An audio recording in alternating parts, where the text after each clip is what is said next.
안녕하세요. 지금 서울에 거주하고 있는 38살 아이 둘 엄마예요. 이혼한 지는 별로 안 되었어요.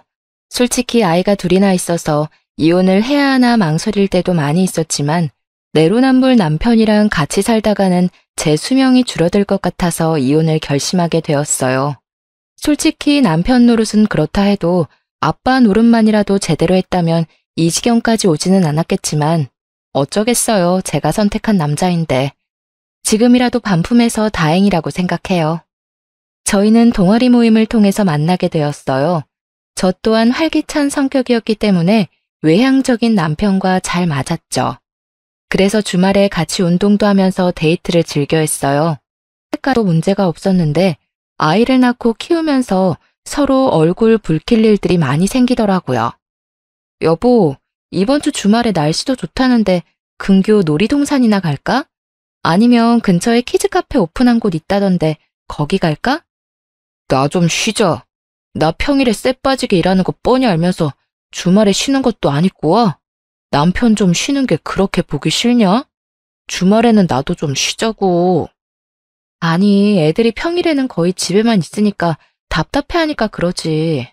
그럼 그냥 집 앞 놀이터에서 놀다가 새로 생긴 음식점 있던데 걸어서 산책하는 겸 저녁 먹고 오는 건 어때? 주말 이벤트로 좀 저렴하게 먹을 수 있는 것 같던데. 저녁은 안 돼. 나 애들이랑 약속 있어. 이번에 미국 갔다가 오는 친구 있어서 같이 얼굴 보기로 했어. 아, 뭐야, 쉬고 싶다며. 근데 어디 가? 그리고 친구? 저번 주도 친구 만난다고 나가서 새벽에나 기어 들어왔잖아. 아니, 그렇게 친구가 좋으면서 왜 결혼했어? 애가 하나도 아니고 둘이나 되는데 왜 나만 챙겨야 해? 내가 평일에 어디를 가기를 하냐, 친구를 만나냐? 너는 집에서 놀면서 애기 보지만 나는 계속 일하다 요 근래 애들 좀 만나는 건데 뭘 그렇게 난리를 치냐?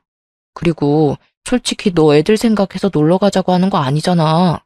너가 놀러 가고 싶어서 그러는 거 아니야? 너가 가고 싶으면 직접 운전해서 가. 운전면허 어디다 쓰려고 그러냐? 나 어차피 그날 술 먹을 거라서 차 안 가져갈 테니까 당신이 차 써. 지금 애 하나도 아니고 둘을 내가 어떻게 데리고 다녀. 그리고 10살 넘은 애도 아니고 큰 애도 5살밖에 안 돼서 계속 신경 써야 하는데 내가 지금 애 둘을 데리고 나가는 게 내가 나가고 싶어서 그러는 거라고? 당신이 어떻게 그럴 수가 있어? 애는 나 혼자 만들었어? 아, 몰라. 너가 알아서 해. 이렇게 싸움을 끝내고 주말이 되니 남편은 아침부터 나갈 준비를 하는 거예요. 솔직히 저희 싸움이 마무리되지도 않았고 제가 계속 물건을 세게 내리는 등의 신경질을 냈는데도 아랑곳하지 않더라고요. 그래서 그냥 모임 안 가려고 내 화도 안 풀어주나 보다 생각을 했는데 이게 웬걸 저는 그냥 무시하고 콧노래 부르면서 샤워하는 모습이 너무 꼴보기 싫어서 결국 제가 먼저 말을 걸었어요. 어디가? 저녁 모임이라며. 그럼 낮에 애들이랑 좀 놀아주고 나가. 아, 원래는 그랬는데 친구가 일찍 보면 안 되겠냐고 하네. 그래서 점심, 저녁 먹고 올게. 나 밥 안 챙겨줘도 돼. 당신 편하겠네. 내가 알아서 밥도 챙겨 먹고. 이런 남편이 어딨냐? 아니, 그럼 점심부터 나가서 저녁에 다 돼서 오겠다고? 주말에 나 혼자 애 보라고? 아니, 평일에도 내가 다 보잖아. 일찍 올게, 일찍. 얘들아, 아빠 다녀올게. 내가 그렇게 화를 내는 상황인데도 본인은 기분이 좋은지 신나서 인사하며 현관을 나서더라고요. 그 모습을 보면서 이따 집에 못 들어오게 문을 다 잠궈버려야 하나라는 생각도 들었어요. 그러면서 저도 모르게 계속 시계를 보게 되더라고요. 자존심 상해서 먼저 연락은 하고 싶지 않았어요. 그런데 저녁 시간이 지나고 8시, 9시가 돼도 올 생각을 안 하더라고요. 신나서 나간 남편은 밤 11시가 돼서야 집에 들어왔어요. 그것도 술을 잔뜩 먹고 술 냄새를 풍기면서 들어왔어요. 정말 냄새가 너무 역해서 토가 나올 것 같았어요. 저는 애들 데리고 근교 키즈카페 다녀왔다가 씻기고 재우고 이제 좀 쉬려고 하는데 들어와서는 큰 소리로 애들을 찾으면서 애들을 만지려고 하더라고요. 아무래도 술 냄새가 심하게 나니 애들이 자면서도 뒤척이고 둘째는 울려고 하는 게 눈에 보였어요. 정말 힘들게 겨우 재운 건데 술 먹고 늦게 들어와서 애들부터 깨우려고 하는 남편을 보자니 속에서 열불이 나더라고요. 머리끄덩이를 잡아야 하나 싸대기를 때려야 하나 이걸 어떻게 해야 하나 생각하다가 발로 차버렸어요. 술을 워낙 많이 먹고 와서 그런지 아침에 다리에 멍들어 있는 걸 보면서 어디에 부딪혔나? 하는 모습이 웃겼어요. 그냥 발로 차서 침대 밑으로 떨어뜨릴 걸 그랬어요. 이렇게 모임을 잡고 계속 늦게 오는 일이 반복되는 도중에 둘째가 어린이집에 가게 되었어요. 둘째를 하루 종일 보고 있어서 제가 힘들었는데 몇 시간이지만 그래도 이제 좀 한숨 돌리겠다 생각이 들었어요. 하지만 그런 평화도 오래 가지 못했어요. 둘째가 갑자기 저녁에 기침을 하면서 열이 오르더라고요. 다음 날 어린이집에 전화해서 아무래도 아이가 열이 나서 등원을 못하겠다고 말씀드리니 지금 같은 반 원아가 폐렴으로 입원을 했다고 하더라고요. 그래서 저도 걱정이 돼서 병원에 갔다 왔어요. 그랬더니 폐렴 초기 증상이라 입원을 해야 할 것 같다 하시더라고요. 우선 알겠다고 하고 남편한테 연락을 했어요. 여보 바빠? 지금 병원 왔는데 둘째 열도 안 잡히고 폐렴 증상도 있어서 입원해야겠다고 하네. 그래? 그럼 입원해야지. 우선 짐도 챙겨야 하니 아직 입원은 안 했지? 이따 병원 갈 때 같이 가자. 알았어. 이따 집에서 봐. 그렇게 첫째도 하원시켜서 집에 있었어요. 혹시 몰라서 둘째 마스크도 씌우고 있고 큰애도 마스크 쓰라고 했거든요. 그러면서 기저귀랑 둘째 간식, 옷까지 등을 챙기고 있는데 첫째가 어디 가냐고 하더라고요. 그래서 동생이 아파서 병원에 가야 한다고 했어요. 그랬더니 그럼 자기는 누구랑 있냐고 해서 아빠랑 있을 거라고 말하니까 갑자기 울기 시작하더라고요. 첫째가 우니 둘째가 따라 울고 정말 이런 난장판이 없었어요. 때마침 남편이 와서 한 명씩 안아들고 겨우 달랬어요. 엘리베이터에서 나오는데 애들 울음소리가 들려서 놀랐잖아. 무슨 일이야? 내가 둘째랑 병원에 있어야 해서 큰애는 아빠랑 있어야 한다고 말하니까 갑자기 울더라고. 그랬어? 왜 그랬지? 아빠랑 둘이서 저녁도 먹고 지내면 동생이랑 엄마도 다시 집으로 올 거야. 며칠만 아빠랑 있는 거야. 싫어. 지아도 엄마랑 있을 거야. 나도 엄마랑 있을 거야. 애가 떼를 써서 어떻게 설명해야 하나 난감했거든요. 그런데 남편이 갑자기 헛소리를 하더라고요. 그냥 둘 다 데리고 가면 안 돼? 나 종종 야근할 때도 있고 출근하느라 정신없는데 큰애 깨우고 챙겨서 유치원 데려다 주는 것도 힘들 것 같은데. 아무래도 둘 다 자기가 보는 게 낫지 않겠어? 큰애가 엄마 찾기도 하고. 지금 그게 할 말이야? 내가 놀러 가니? 둘째가 아파서 병원에 가는데 거기가 무슨 좋은 곳이라고 애 둘을 다 데려가. 그리고 나는 안 힘들어? 애가 새벽에도 울어서 요즘 나 잠도 2~3시간밖에 못 잔 거 알잖아. 그럼 어머님이라도 부르던지. 어떻게 할 수가 없잖아. 애가 너만 찾는데. 주 양육자가 엄마다 보니 애들이 엄마를 찾는 것은 당연한 건데 애가 엄마만 찾는다고 아빠인 본인이 돌보려고 하는 게 아니라 엄마인 저한테 다 떠넘기기 식으로 데려가라는 말에 너무 실망스러웠습니다. 정말 아빠로서 무책임하다 느꼈어요. 노력조차 해보지 않았으니까요. 결국 합리화하는 남편에게 큰 소리를 내고 말았습니다. 당신이 아빠 노릇을 했어야 애가 아빠를 찾지. 아, 속 터져. 어쨌든 둘째는 입원을 시켜야 하니 결국 친정엄마한테 전화를 해서 도움을 요청했어요. 1시간 30분 거리에 사는 엄마에게 SOS를 쳐서 큰애 등하원만 좀 부탁했어요. 솔직히 시부모님께 연락을 드리고 싶었는데 마음 편하게 연락드리기가 어려워서 그냥 엄마한테 전화를 드렸거든요. 엄마가 일도 하고 계시는 중이라서 혹시 시간이 안 된다고 하면 시어머님한테도 가능한지 여쭤봐야겠다 생각했는데요. 친정엄마가 너무 흔쾌히 가능하다고 하시면서 매번 저희 집까지 찾아오셨어요. 그리고 둘째 입원 소속하는 것도 함께 도와주셔서 남편이 필요가 없었답니다. 그래도 나이 드신 엄마가 고생하는 게 마음이 안 좋아서 엄마한테 차라리 저희 집에서 생활하면서 큰애를 봐달라고 말씀드렸거든요. 근데 엄마는 집에 있는 사위가 불편해한다면서 거절하셨고 굳이 운전해서 매일 집을 왔다 갔다 하셨죠. 이렇게 엄마 도움 받아서 일주일 정도 무사히 입원이 끝났어요. 저는 도와준 친정엄마한테 너무 고마우니 성의를 봐서라도 용돈 정도는 드리는 게 맞겠다 싶어서 남편에게 말했죠. 그랬더니 펄쩍 뛰더라고요. 이게 펄쩍 뛸 만한 일인가? 생각이 들었지만 그래도 돈은 남편이랑 얘기하고 보내드려야 할 것 같아서 처음에는 조곤조곤 얘기했어요. 이번에 집에 가보니 엄마가 청소나 정리 같은 부분들도 해주셔서 너무 감사해서 그런데 한 50만 원 정도 용돈 드리는 건 어떨까? 뭐? 외할머니가 손주 보는 걸로 무슨 용돈을 드려.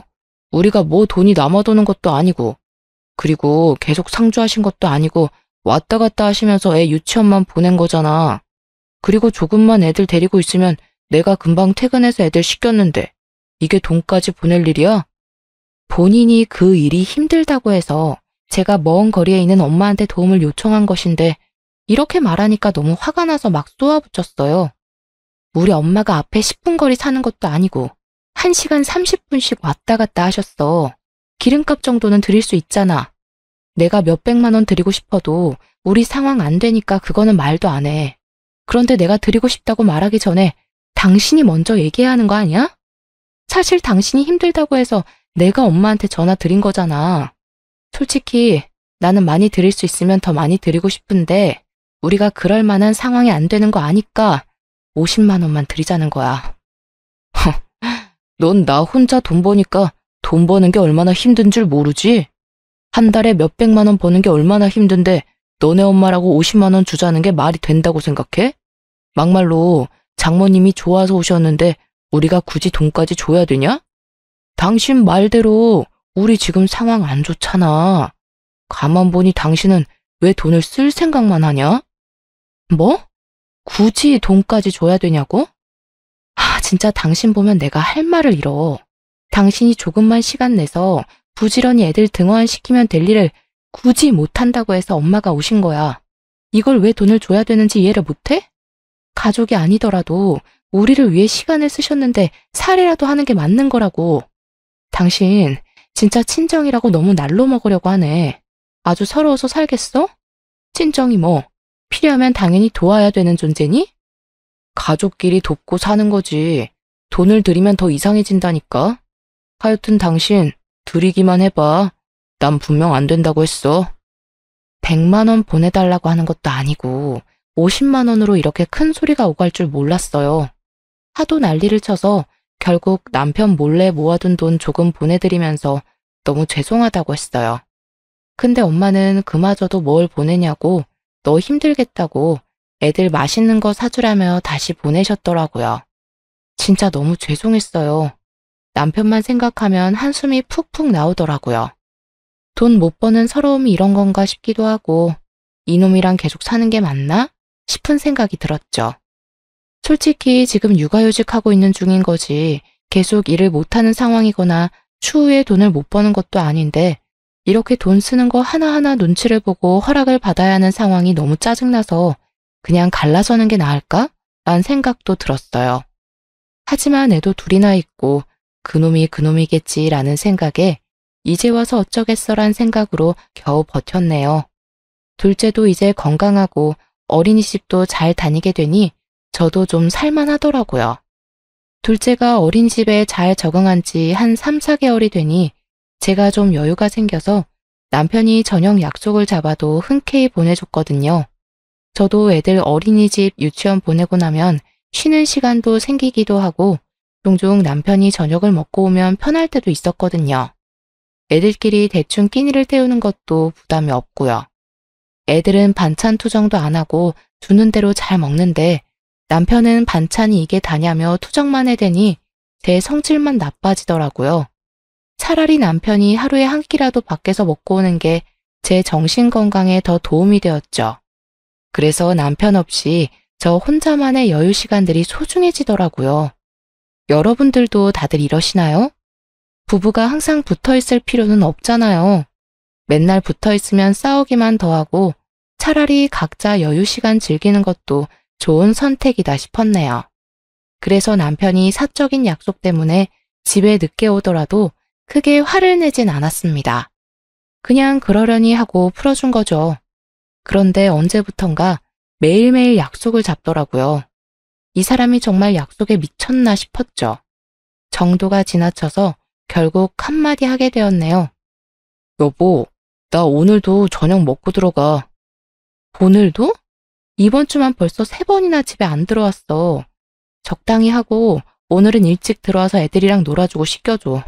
이제 큰애도 커서 내가 씻기기 힘들단 말이야. 당신이 같이 와서 씻기면서 책도 읽어주고 재워줘야 나도 집안일 빨리 마무리하고 좀 쉴 거 아니야. 오전 오후 애들 없는 시간에 띵까띵까 놀고 왜 나 있을 때 집안일 하려고 해? 네가 미리미리 하면 되잖아. 오전 오후에는 내가 집안일 안 해? 애들이 어지럽힌 거 치우고 빨래하고 반찬 만들고 내가 하는 일이 얼마나 많은데 논다고 얘기해? 아, 알았어. 오늘 일찍 들어갈게. 이따 봐. 저녁 메뉴는 미리 준비해놔서 남편이 곧 도착한다는 연락을 받고 식탁에 저녁을 차려놓고 기다렸는데요. 남편이 도착해서 옷 갈아입고 나오더니 자연스럽게 소파에 가서 앉더라고요. 뭐해? 당신 밥 차려놓은 거 안 보여? 빨리 식사부터 해.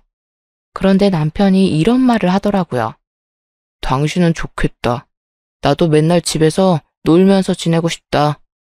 어떻게 그런 말을 입 밖으로 낼 수가 있지? 라는 생각이 들었어요. 지금 내가 만든 밥과 내가 청소한 집에 살면서 어떻게 그런 말을 내뱉을 수 있는지. 심지어 오늘은 애들이 놀이터에서 놀고 와서 남편 오기 전에 샤워시켜서 남편이 할 것도 없었거든요. 진짜 내가 다 해주니까 고마운 줄 모르는구나 라는 생각이 들었지만 한편으론 그래, 얼마나 회사 생활이 힘들겠어. 좋게 좋게 생각하려 애썼답니다. 남편이 식사를 끝내고 또 제가 설거지를 했는데요. 곰곰이 생각할수록 내가 왜 이런 취급을 받으면서 애들을 봐야 하나 싶더라고요.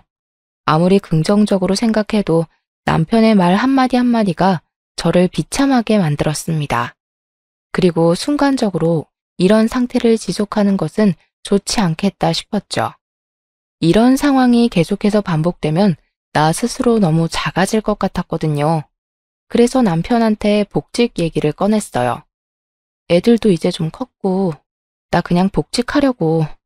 둘째도 어린이집 생활 잘하고 있고 나도 시간 유연제로 해서 근무하면 부담도 없을 것 같아. 이제 자기가 육아휴직하는 건 어때? 아까 나한테 나 부럽다며. 맨날 놀고 먹는 것 같아서 부럽다며. 근데 나 전업주부 아니고 육아휴직한 거였잖아. 큰애 초등학교 들어갈 때 또 육아휴직 써야 할 수 있으니 한 1년 정도는 당신이 쓰는 게 어때? 이렇게 말했더니 아주 펄쩍 뛰더라고요. 그렇게 쉬고 싶다고 말했던 남자는 어디 갔는지. 무슨 말이야. 남자가 무슨 육아휴직이야? 그리고 둘째가 아직 3살도 안 됐는데 벌써 복직을 한다고? 너 엄마 맞냐? 어떻게 그렇게 생각할 수가 있냐? 진짜 어이가 없다. 그리고 내 커리어는 생각 안 해? 어? 지금 커리어가 중요해? 당신 진짜 말 너무 서운하게 한다. 가만 보면 당신은 애한테 도움 주는 게 하나도 없는 것 같아. 애는 나 혼자 낳았어? 왜 맨날 책임은 내가 져? 그리고 당신 혼자 돈 번다고 유세 떨고 나는 집에서 먹고 노는 사람처럼 얘기하는 것도 짜증나. 애들은 알아서 크는 게 아니야. 부모 손길이 필요하다고. 그 속에서 엄마가 할 일, 아빠가 할 일 따로 있는데 당신은 아무것도 안 하려고 하잖아. 그리고 커리어? 내 커리어는 나는 뭐 하고 싶은 게 없어서 애 키우냐? 당신 지금 이런 태도 내로남불이야. 커리어 꺾이는 게 그렇게 싫으면 군소리 말고 일하던가. 아님 육아휴직하고 애들 보면 되잖아. 남편은 제 말에 할 말이 없는지 화장실로 도망가더라고요. 이렇게 결론 없이 싸움으로 마무리되었죠. 세상에 남자가 얼마나 많은데 하필이면 이런 남자를 골랐을까 하는 좌절감에 며칠 내내 마음이 좋지 않았어요. 육아에 버거워 우울증이 찾아온 건지 아니면 모든 육아맘들이 이런 고충을 안고 사는지는 모르겠지만 너무 서러워서 눈물이 마르질 않았답니다. 그리고 며칠 뒤 첫째 학교에서 부모 참관 체육대회가 있던 날이었어요. 여보, 이따 11시 맞춰서 공원으로 와야 해. 엄마들은 먼저 가서 도와줘야 해서. 나 먼저 가니까 시간 잘 기억해서 와야 해. 알겠지? 알겠어. 머리 아파 죽겠으니까 그만 말해. 제가 2주일 전부터 남편에게 누누이 말했는데요. 그걸 알고도 그 전날 술이 떡이 되도록 마셔왔더라고요. 저는 아침부터 도시락이며 돗자리며 준비하느라 눈코 뜰 새 없이 바빴는데 이런 제 노력도 모르고 남편은 술 때문에 속이 울렁거린다며 투덜거리더라고요. 이 사람이 아이 아빠가 맞는 건지 왜 저 혼자 부모 역할을 하고 있는 건지 속이 참 답답하더라고요. 남편이 아니라 애를 한 명 더 키우는 느낌 뭔지 아시죠? 그래서 등짝을 퍽퍽 치면서 남편을 훈육하고 말았네요. 너는 생각이 있냐 없냐?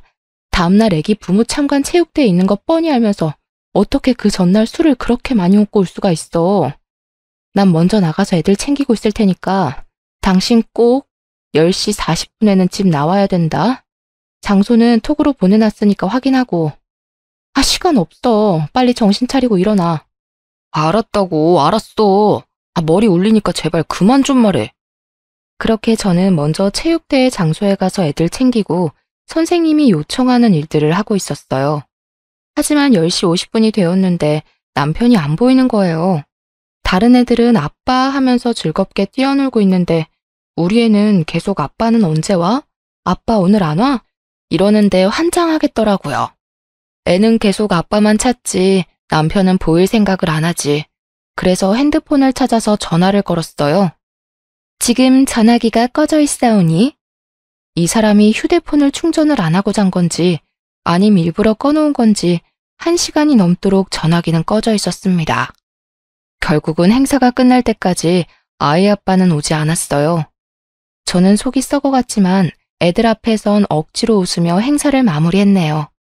집에 갔더니 코 골면서 퍼질러 자고 있는 남편을 발견했습니다. 소파에 누워있는 남편을 발로 차서 깨웠어요. 야, 생각이 있어? 내가 아침부터 그렇게 말했는데 쳐 자고 있니? 지금 몇 시인 줄 알아? 몇 시인데? 지금 오후 4시고 해가 지고 있다고 이 머저리야. 시간이 그렇게 됐어?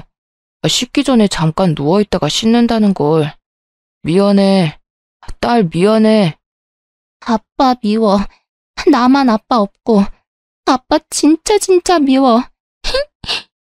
그렇게 첫째는 방문을 쾅 닫고 방에 들어갔답니다. 며칠 동안 아빠한테 삐져 있을 게 분명했어요. 나 더 이상은 못 참으니까 이제 당신이 육아휴직 써. 나 다음 주에 복직 신청서 낼 거니까. 뭐? 진심이야? 애는 엄마가 봐야지. 다음 주 가서 바로 육아휴직 신청하고 와. 안 하고 오면 내가 회사에 전화해서 신청해버리라니까. 그렇게 남편은 육아휴직을 제출하고 저는 복직 신청을 진행했어요. 다행히 시기가 잘 맞았는지 육아 대체로 일하고 있던 분도 몇 달 전 임신에 성공하셨다며 다음 주 육아휴직을 가신다고 해서 제가 빠르게 복직을 할 수 있었답니다.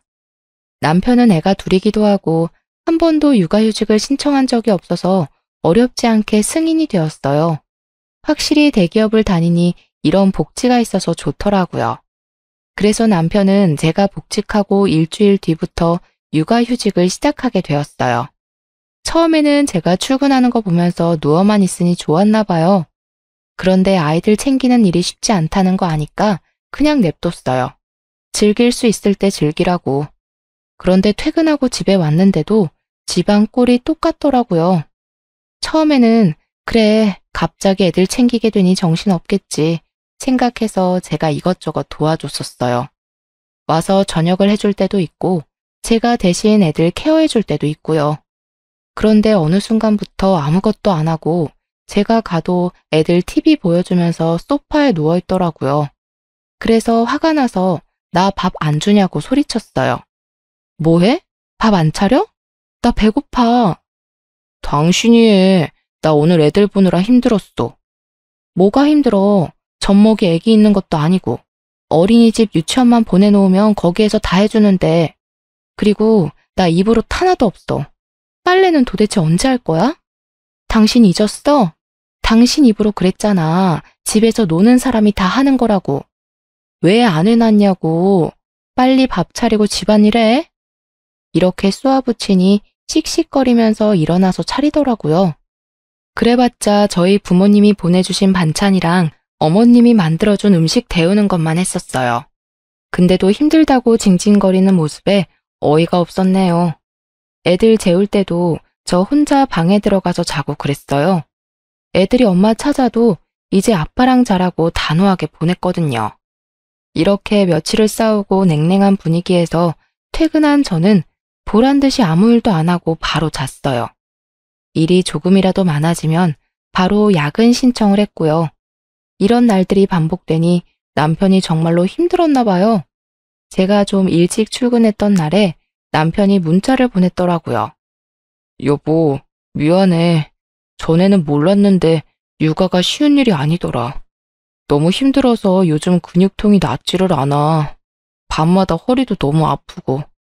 연약한 당신이 이걸 다 어떻게 해냈을지. 그동안 내가 당신한테 너무했지? 얼마나 화났으면 당신이 복직을 했겠어. 암튼 오늘도 수고하고 저녁에 퇴근하고 보자. 사랑해, 여보.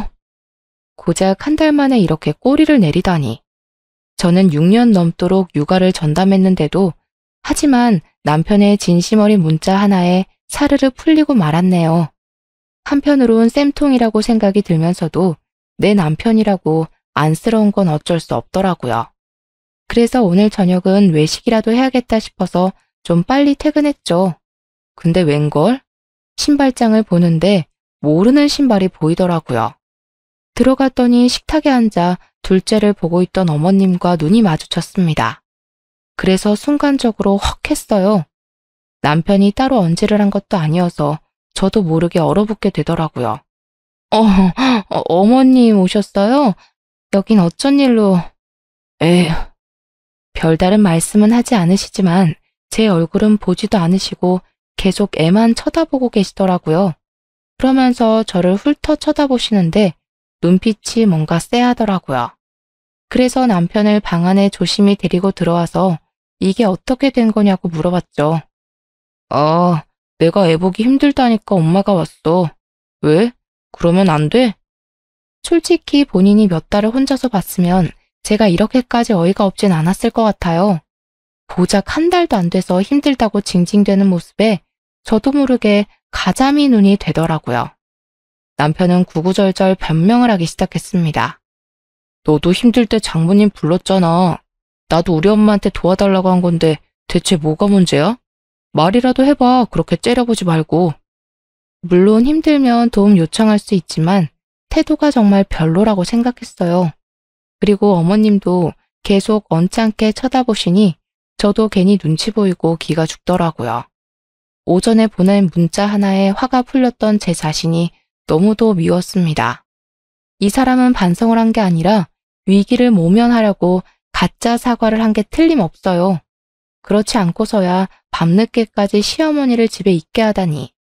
이 남자는 정말 안 되겠다 생각이 들어서 결국 이혼하자고 말을 꺼냈어요. 당신은 정말 안 되겠다.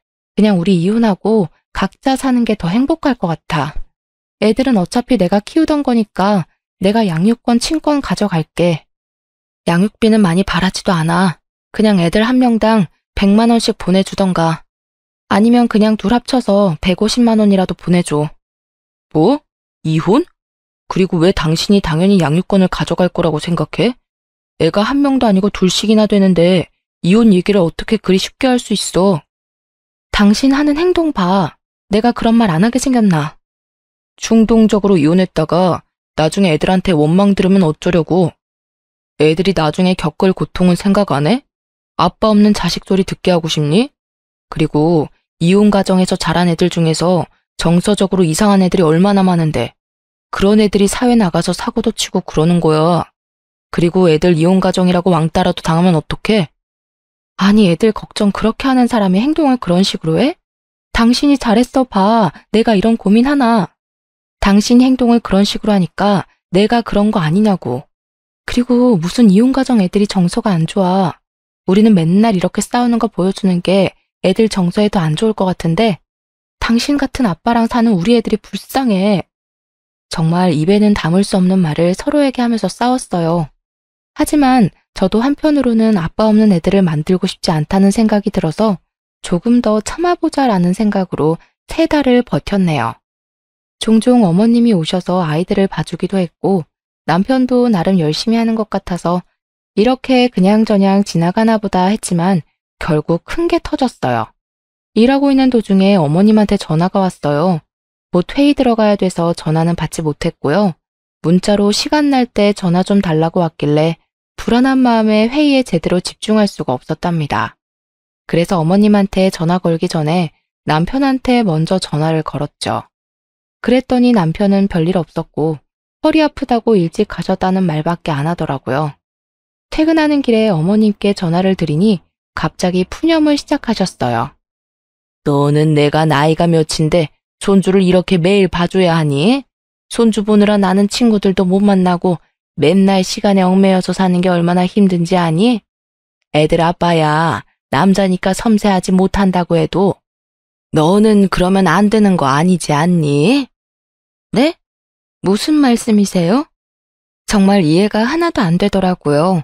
물론 힘드시니까 푸념을 할 수 있다고 생각했어요. 하지만 제가 뭘 잘못한 게 아닌데도 다짜고짜 화부터 내시니 가만히 듣고만 있는데 어머님 본심이 술술 들리더라고요. 내가 이렇게 나이 먹어서 손주까지 봐주는데 용돈 하나 없는 게 말이 되니? 네 남편이야 그런 거 모른다고 해도 너는 어머님 고생하시니까 용돈 좀 드려야 된다고 말할 수 있지 않니? 너는 그런 센스도 없이 사회생활을 어떻게 하니? 결국 돈이 필요하다는 말씀이셨어요.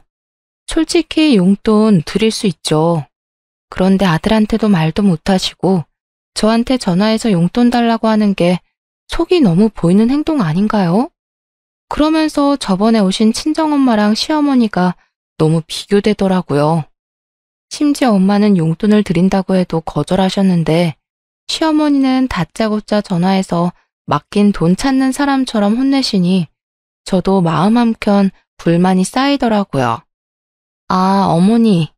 애기 아빠가 예전에 저희 엄마가 도와주러 왔을 때 용돈 드리자고 하니 할머니가 손주 예뻐서 오시는 건데 뭘 돈을 드리냐고 그러면 오히려 더 불편해할 거라고 했거든요. 그래서 어머님도 아이들 예뻐서 봐주시는 거라 생각해서 용돈은 생각 못했어요. 애들 아빠랑 얘기해 볼게요. 저는 서둘러 전화를 끊은 후 집에 와서 남편이랑 얘기했어요. 오늘 어머님한테 전화 왔는데 나한테 용돈 보내달라고 하시네? 당신은 어떻게 생각해? 엄마가 많이 힘들었나 보네. 아무래도 그 연세 애들 보는 게 힘들잖아. 한 달에 200만 원 정도 보내드리는 건 어떨까? 사실 우리 엄마 오면서 집도 깨끗해지고 자기도 나도 편하잖아. 정말 이렇게 말했습니다. 믿기시나요? 예전에 저보고 50만 원도 많다고 열불대던 남자가 맞나 싶더라고요. 마치 다른 사람 같았습니다. 그게 아니면 자기가 했던 말을 기억을 못하나? 바보인가?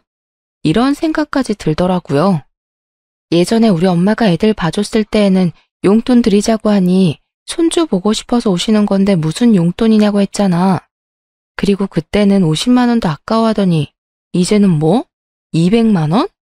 말이 돼? 당신 뭐 나 몰래 모아둔 돈 있어? 그랬나? 내가 그랬을 리가 없는데. 근데 뭐 그건 지난 일이고 이번에는 도움받고 있는 중이니까 그냥 드리자. 이런 내로남불이 따로 있나 싶었어요. 그리고 용돈 드리자는 말을 어쩜 저리 쉽게 할 수 있을까요? 속에서 열불이 났어요. 예전에 우리 엄마 도움 받았을 때 흔쾌히 용돈 드렸다면 저도 조금 많은 돈이긴 하지만 시어머니 고생하는 건 사실이니 참고 드렸을 거예요. 그런데 가족끼리 돈 주고받으면 안 된다는 사람이 200만 원을 드리자고 하는 게 말이 되나요? 여보, 친정엄마도 저번에 무급으로 일하셨어. 용돈을 줘도 오히려 싫다고 하셨고. 근데 어머님은 먼저 돈 달라고 하시는 게 좀 그렇네. 에이, 그건 그냥 등어업만 시킨 거고 이건 다르잖아. 애를 봐주셨으니 그만큼 돈을 드리는 게 당연하지. 요새 육아만 하는 가정부 고용해도 200만 원은 줘야 되는 거 몰라?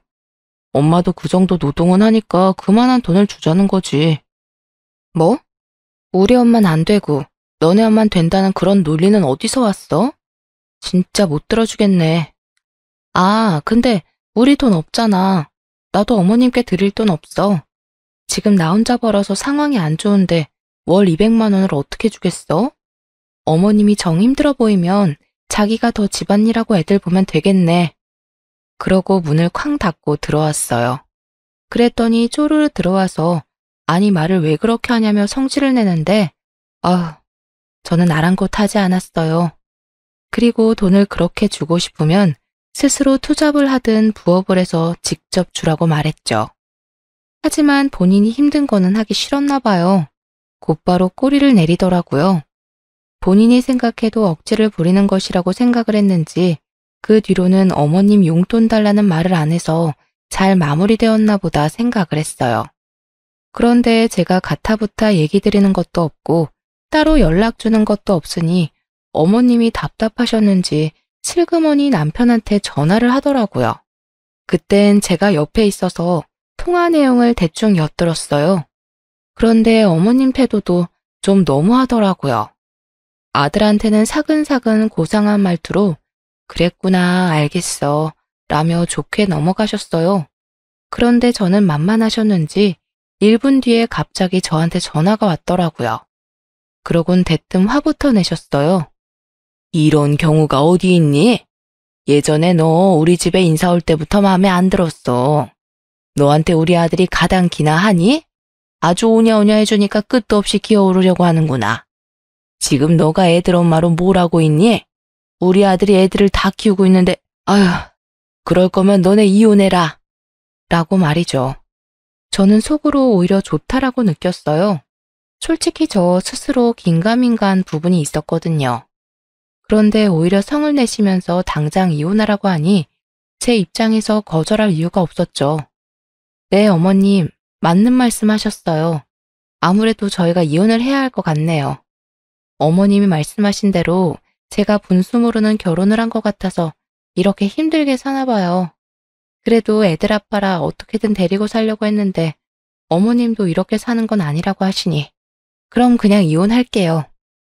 계속 생각해왔던 말이라 그런지 아주 술술술 말이 나오더라고요. 그렇게 시원하게 쏟아내고 나니 마음 편하게 전화도 먼저 끊었죠. 어차피 애들 케어도 계속 제가 해왔어서 양육권을 갖고 오는 것에 대해서는 문제가 없다 생각했어요. 만약 남편 쪽에서 말도 안 되는 소리 하면 변호사를 통해서 소송을 준비할 생각도 하고 있었고요. 그런데 어머님이 뒷수습은 생각하지도 않고 내뱉은 말이었는지 남편이 들고 일어났죠. 당신 진짜 미친 거야? 이혼하라는 건 그냥 홧김에 말씀하신 거지. 그걸 네 알겠습니다 하고 넙죽하겠다는 건 또 뭐야? 당신 못 들었어? 어머님이 나 원래부터 마음에 안 드셨대. 처음부터 결혼시키고 싶지 않았대. 그러면서 이혼하래. 무슨 이혼이 애들 장난도 아니고. 그러는 당신은 찔리는 게 없어? 나한테 그동안 잘못한 거 없냐고. 내가 괜히 이혼 생각이 들었냐 이 말이야. 구구절절 말하기도 입 아프다. 사실 애들이 있을 때 할 이야기는 좀 아닌 것 같아서 엄마한테 애들을 1박 2일 정도 봐달라고 부탁했어요. 그동안은 남편과 말 한마디 안 하고 살았죠. 며칠 뒤 엄마가 애들을 데려가고 남편이 이상한 결심이라도 했는지 분위기를 잡더라고요. 그 모습이 어찌나 웃긴지. 제가 그렇게 힘들다고 뭐라고 할 때는 귓등으로도 안 듣고 이렇게 하면 이혼하는 거라고 얘기했을 때에도 그냥 이러다 말겠지 생각했었죠. 사실 저도 그냥 싸우다 말겠지 생각했는데 생각할수록 분하더라고요. 여보, 생각해봤어? 나는 정말 우리 이혼은 아니라고 생각해. 나 육아휴직도 하고 있고 애들 좀 더 크면 우리 사이도 괜찮아질 거고. 그리고 엄마도 그런 의도로 말한 거 아니라고 하던데. 그런 의도였던 아니던 간에 나는 이미 마음 굳혔어. 내가 계속 당신한테 얘기하고 요구하고 했을 때 당신은 관심도 없었고 그냥 그러다 넘어가겠지 생각했잖아. 나 이제 정말 당신한테 거는 기대도 없고 그냥 나 혼자 애 키우는 게 나을 것 같아. 그러니 그냥 서로 좋게 좋게 합의로 진행하자. 양육권이나 친권은 내가 가질게. 친권도? 친권은 내가 가져야 하는 거 아닐까? 양육은 당신이 한다고 해도 그래도 애들 아빠는 나니까. 친권은 내가 가져야 하는 거 아니야? 친권이랑 양육권이랑 나눠 가지면 나중에 애들 병원 가서 수술 받거나 하면 보호자 2명 동의가 필요해서 번거로워져. 그리고 당신이 언제부터 아이들 위해서 신경 썼다고 그래? 저는 남편을 계속 몰아붙였어요. 만약 합의해주지 않으면 나는 변호사 선임해서 소송으로 갈 생각도 있다 말하니 남편이 움찔하더라고요.